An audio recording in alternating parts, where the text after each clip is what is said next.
Na Zavodu za zdravstveno zavarovanje Republike Slovenije od leta 2015 dalje opažamo skokovito naraščanje stroškov za nadomestila za začasno zadržanost z dela. Ko smo pogledali, smo ugotovili, da leti stroški naraščajo predvsem zaradi naraščajočega bolniškega staleža. Zato smo od takrat opravili že več analiz, vzrokov. Med drugim smo opravili analizo bolniškega staleža z predlogom ukrepom pri nosečnicah, analizo dolgotrajnega staleža in pa tudi pogledali, v katerih starostnih skupinah in po katerih vzrokih se prihaja do odstopov.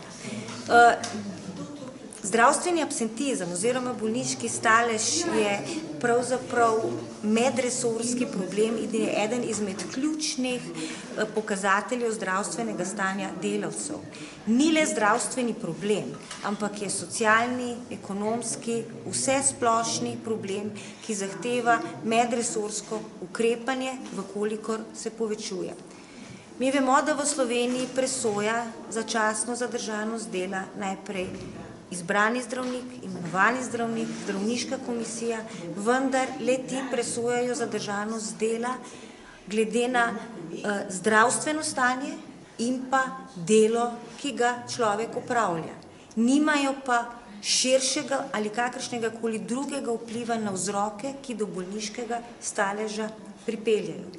Ko smo gledali, kaj se v Sloveniji dogaja, smo ugotovili, da se delovna populacija stara, da je prišlo zaradi spremembe pokojninske zakonodaje do podaljševanja delovne dobe.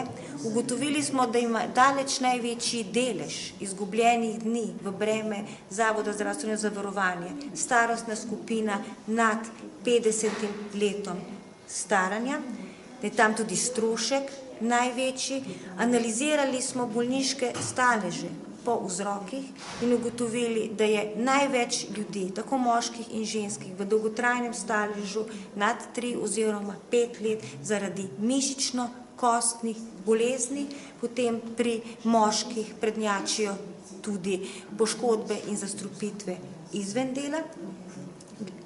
Udeležili smo se večjih posvetov, kjer smo ugotavljali, kako se spreminja trg dela in ugotavljali, da so zahteve po spremenjenih pogojih dela vedno večje, da bi zaradi starajoče se populacije bilo potrebno delovna mesta bolj prilagajati in da smo se pravzaprav srečali z situacijo, ko nam ljudje delajo dlje, kot so včasih, da je v delovnih sili več starejše populacije, delovna mesta pa se temu še ne prilagajajo.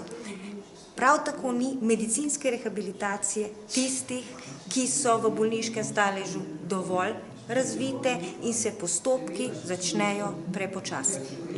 Kaj pa ta odnos delavec pa delodajalec?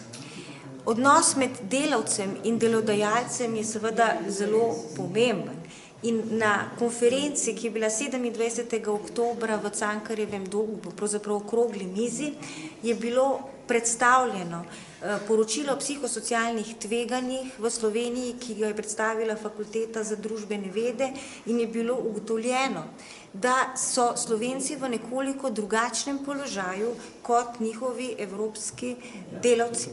Recimo, večji delež Slovencev dela več kot 70 ur na teden od povprečnega Evropejca oziroma Finca, ki ima najbolj razvito zdravje in varnost pri delu.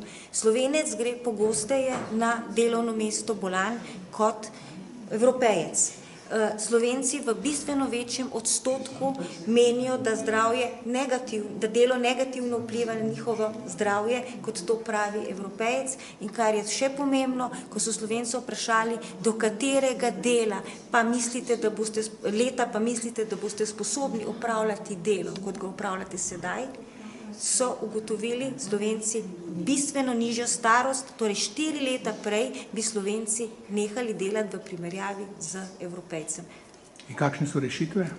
Rešitve so predvsem v prilagoditvah delovnega mesta starajoči se populaciji. Rešitve so v tem, da ljudi dalj časa ohranjamo v polni kondiciji, to pomeni zdrave, z upoštevanjem vseh preventivnih programov. Rešitev je v tem, da se izboljšajo pogoji medicinske rehabilitacije, ko je človek že bolan, da se hitreje speljajo vsi ti postopki vračanja delavca v delovni proces in da se tudi posodobi torej zakonodaja na področju nadomestil za začasno zadržanost po evropskih vzgledih. Torej hitreje more priti do prenosa delavca iz recimo zdravstvenega sistema v sistem pokojninskega sistema, v kolikor delavec ne more več delati.